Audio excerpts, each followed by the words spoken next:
আজকের এই ভিডিওটা অতি গুরুত্বপূর্ণ। দেখা মাত্র প্রত্যেকটা বাংলাদেশী নাগরিক এটা ভিডিওটা শেয়ার করে দিবেন, কারণ আমি যে তথ্যগুলো দিচ্ছি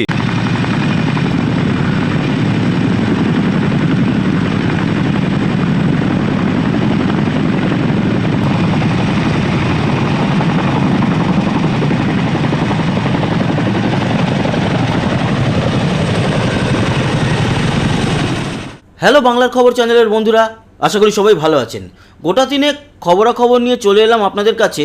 প্রথমেই জানিয়ে রাখি, তালিবান বিদেশমন্ত্রী মানে আফগানিস্তানের আমির খান মুত্তাকি আসতে চলেছেন ভারতে। খুব গুরুত্বপূর্ণ আলোচনা।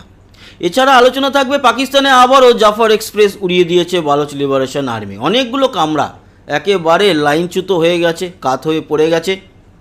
পরপর এই আক্রমণ কিন্তু বালোচ লিবারেশন আর্মি চালাচ্ছে এবং আগামী দিনেও চালাতে থাকবে, বরঞ্চ উত্তরোত্তর বৃদ্ধি পাবে এই আক্রমণ। তার কারণ পাকিস্তান টুকরো টুকরো হতে চলেছে। অন্যদিকে বাংলাদেশের থেকে একটা খবর এলো আজকে সন্ধ্যাবেলায়, সেটা হচ্ছে চায়নার থেকে 20খানা J-10C যুদ্ধবিমান কিনতে চলেছে ঢাকা। J-10C যুদ্ধবিমান কিন্তু খুব খারাপ নয়, ভালো। 4.5 জেনারেশনের যুদ্ধবিমান এবং অত্যাধুনিক ইলেকট্রনিক ওয়ারফেয়ারে সে কিন্তু পারদর্শী। তবে এই 20খানা যে যুদ্ধবিমান, সেটা যদি কেনা হয় তারা আগামী 10 বছর ধরে পাবে। এমনিতে বাংলাদেশের এই মুহূর্তে JF-7 যে একেবারে মুড়ির টিন, যেগুলো এক প্রকার বলা যেতে পারে ওই টিন ভাঙা লোহা ভাঙার যে কেজি দরে বিক্রি হয়, তাতেও কেউ কিনবে না। বাট কিছু করার নেই, তাদের এয়ারফোর্সের হাতে কিছু নেই বললেই চলে। সেগুলো থাকা আর সেগুলোকে বাঁধিয়ে ছবি করে রাখা দুটো মোটামুটি একই। আর রয়েছে কি 8খানা MiG-29 সেই মানধাতার আমলে, তার মধ্যে 2খানা খারাপ, 6খানার পেছন থেকে কালো ধোয়া বেরোয় এবং তার সঙ্গে অ্যাটাচেবল সেরকম ভালো মিসাইলও নেই। তাই বাংলাদেশের উচিত তাদের আপডেট করা, আপগ্রেড করা, এটা খুব দরকার। এই 20খানা J-10C এলে এতে ভারতের কোনো আপত্তি নেই, কিন্তু মায়ানমারের সমস্যা হতে পারে তাতে। কারণ মায়ানমারের কাছে যে বিমান রয়েছে তার থেকে অনেক আধুনিক J-10C আমাদের রাফেলের সঙ্গে হয়তো সেইভাবে পারবে না। তবে এই যে এক একটি J-10C যুদ্ধবিমান 6 কোটি মার্কিন ডলারে কিনতে চলেছে, আপনাদের জানিয়ে রাখি শুধু 6 কোটি মার্কিন ডলার নয়, এক একটি যুদ্ধ বিমানের আরও বেশি খরচা হবে। তার সঙ্গে অ্যাটাচেবল মিসাইল পরিবহনের একেবারে করে দিয়ে যাওয়া বাংলাদেশে, তারপরে মেনটেনেন্স, সব মিলিয়ে 20টি যুদ্ধ বিমানের জন্য বাজেট নির্ধারিত হয়েছে 220 কোটি মার্কিন ডলার। এবার প্রশ্ন হলো, আদৌ কি বাংলাদেশের মোহাম্মদ ইউনূসের যে গভর্নমেন্ট চলছে তারা কিনতে পারবেন? আমার তো মনে হয় না, কিনতে পারবেন না। কেনা উচিত বাংলাদেশের, অবশ্যই। প্রত্যেক দেশের অধিকার আছে তাদের সেনাবাহিনীকে, এয়ারফোর্সকে, নেভিকে আপগ্রেড করা। কিন্তু সেই দেশের নির্বাচিত সরকার না থাকলে কেনা কি সম্ভব হবে? মনে হয় না। এখন দেখা যাক, আগামী 10 বছর ধরে ডেলিভারি পাবে কেনার পর। আর এই চলতি বছরে মানে 2025-এই চীনের সঙ্গে এই চুক্তি হয়ে যাওয়ার কথা। তবে হবে কি না এটা নিয়ে সন্দেহ রইল। দ্বিতীয় বড় খবর হলো, ভারতে আসতে চলেছে তালিবান বিদেশমন্ত্রী আমির খান মুত্তাকি। এই আমির খান মুত্তাকি, ওনার উপরে কিন্তু একটা নিষেধাজ্ঞা ছিল বিদেশ যাত্রার, সেটা আংশিকভাবে তুলে নেওয়া হয়েছে রাষ্ট্রপুঞ্জের তরফ থেকে এবং উনি সম্প্রতি যাচ্ছেন রাশিয়ায়।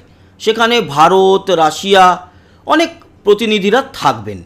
তারপরে উনি ভারত সফরে আসছেন এবং ভারত সফরে এসে উনি প্রায় 16ই অক্টোবর পর্যন্ত নয়াদিল্লিতে থাকবেন।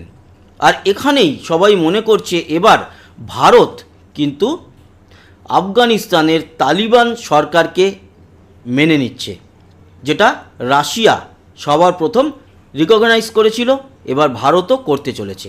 ফলে আফগানিস্তানের সঙ্গে ভারতের সম্পর্ক আরও দৃঢ় হবে, যেটা কিনা পাকিস্তানের জন্য চিন্তার কারণ এবং মাথা ব্যথার কারণ অবশ্যই। যেরকমটা তারা বাংলাদেশের সঙ্গে একটা ওতপ্রোতভাবে জড়াচ্ছে, কোনো অসুবিধা নেই, আমরা আফগানিস্তানকে সাথে নিয়ে দুদিক থেকে পিষব পাকিস্তানকে। আর পাকিস্তান এমনিও পিষছে, ঘরে পিষছে, বাইরে পিষছে, সমস্ত জায়গায় পিষছে। পিষতে পিষতে একেবারে নিঃশেষ হয়ে যাবে। কারণ আমরা চাই পাকিস্তান শুধুমাত্র এই পাঞ্জাব প্রদেশেই সীমাবদ্ধ থাকুক। তাদের সিন্ধ প্রদেশ, বালুচিস্তান, খাইবার পাখতুনখোয়া এগুলো সব আলাদা হয়ে যাক এবং পাকিস্তান খুব তাড়াতাড়ি 4 ভাগে ভাগ হবে, এটা সময়ের অপেক্ষা। যদিও সেই সময় 1 বছর হতে পারে, আবার 3-4 বছরও হতে পারে, আবার 5 বছরও হতে পারে, কিন্তু হবে এটা মোটামুটি কিন্তু বিধির লিখন হয়ে গিয়েছে। আর তাদের পাশে বাংলাদেশ যেভাবে সাপোর্ট করছে, তো বাংলাদেশও কিন্তু সেই ক্ষয়ক্ষতির মুখে পড়বে, সেটা তো আগামী কিছুদিনের মধ্যেই দেখতে পারবেন। আরও যে বিষয়টা নিয়ে আলোচনা সেটা হচ্ছে পাকিস্তানের জাফর এক্সপ্রেস। এই জাফর এক্সপ্রেসের উপরে বালুচিস্তান লিবারেশন আর্মি যেন একেবারে ওত পেতে বসে থাকে। যখনই জাফর এক্সপ্রেস যাবে তখনই বালুচিস্তান লিবারেশন আর্মি ঝাঁপিয়ে পড়বে। এর আগে দেখলেন পুরো পণবন্দি করে রেখেছিল। 140 জনের উপরে পাকিস্তান সেনার মৃত্যু হয়েছিল, কফিনের হিসাব তাই বলছে। এছাড়া কয়েকদিন আগে বোমা বিস্ফোরণ করেছিল, সেখানেও ক্ষতিগ্রস্ত হয়েছিল। আর আজকে যে ঘটনা ঘটলো সেটা হচ্ছে গিয়ে পুরো অনেকগুলো কামরা উড়িয়েই দিল। মৃত্যুর খবর জানি না, তবে 30 থেকে 35 জনের মৃত্যু হয়েছে বলে খবর আছে। জাফর এক্সপ্রেসে কিন্তু সাধারণ মানুষের সঙ্গে যাত্রা করে পাকিস্তানের সেনারাও, এবং সেখানে সেনারও মৃত্যু হয়েছে। আর মেন টার্গেট সেনা জাফর এক্সপ্রেসকে সহ্যই করতে পারে না বালুচিস্তান লিবারেশন আর্মি। তারা দায় নিয়েছে যে হ্যাঁ, আমরাই উড়িয়েছি, বালুচিস্তান বা বালোচ লিবারেশন আর্মি উড়িয়েছে জাফর এক্সপ্রেস। এবং জাফর এক্সপ্রেস আগামী দিনে অনেকবার উড়তে থাকবে এরকম। বালোচ লিবারেশন আর্মি যদি একটুখানি অন্য কোনো দেশের সাহায্য পেয়ে যায়, তাহলে কিন্তু বালুচিস্তান পাকিস্তান থেকে আলাদা হতে আর বেশি টাইম লাগবে না। অন্যদিকে পিওকে, পাকিস্তান অকুপাইড কাশ্মীর বা আইওকে, ইললিগ্যাল অকুপাইড কাশ্মীর, সেটাও কিন্তু মোটামুটি খানিকটা থিতিয়েছে। সেখানে প্রায় 30 জনের মতো সেনাকে ধরে রেখে দিয়েছিল, তারপর তাদের ছেড়েছে। বেশ কিছু সেনার প্যান্ট, জামা, এমনকি জাঙ্গিয়া পর্যন্ত খুলে নিয়েছে, সেগুলো আবার ডিসপ্লে করে রেখে দিয়েছে। চরম ব্যাপার চলছে। 21খানা দাবি ছিল, সেই দাবিগুলো নাকি মেনে নিয়েছে। 20 দিনের সময় দিয়েছে পিওকে। যদি 20 দিনের মধ্যে মেনে নেওয়া হয় তাহলে ঠিক আছে, না হলে আবার বড় আন্দোলনে যাবে। এবং পাকিস্তানের পক্ষে এই 21খানা দাবি মেনে নেওয়াটা এই মুহূর্তে একটু সমস্যা আছে।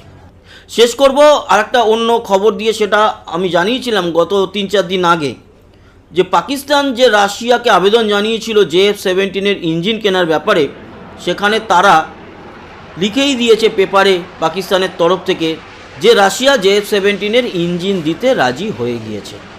কিন্তু রাশিয়া জানিয়েছিল যে না, আমরা ইঞ্জিন দেব না, আমরা এমন কোনো কাজ করব না যাতে ভারত এবং রাশিয়ার যে দীর্ঘদিনের বন্ধুত্ব, সেই বন্ধুত্বে ফাটল ধরুক। তবে গতকালকে রাশিয়ারই একজন আধিকারিক জানিয়েছে যে রাশিয়া যদি পাকিস্তানকে JF-17 জন্য ইঞ্জিন দেয়, এতে ভারতেরই সুবিধা হবে। কেন? তার কারণ JF-17 সম্পর্কে আরও বেশি ধারণা থাকবে ভারতের কাছে। তাতে যদি যুদ্ধ হয় তাহলে JF-17কে ধরাশায়ী করতে ভারতেরই সুবিধা। কিন্তু এটা আমাদের কোনো প্রয়োজন নেই, অপ্রয়োজনীয় ব্যাপার। আর রাশিয়া দেবে না বলেই শোনা গিয়েছে, পাকিস্তান মিথ্যাচার করছে, এটাই কিন্তু খবর। তো বন্ধুরা, এই ছিল কিছু আলোচনা। আশা করি ইনফরমেশানগুলো আপনাদের কাজে লাগলো। সবাই ভালো থাকবেন, সুস্থ থাকবেন, আবার দেখা হবে। টাটা।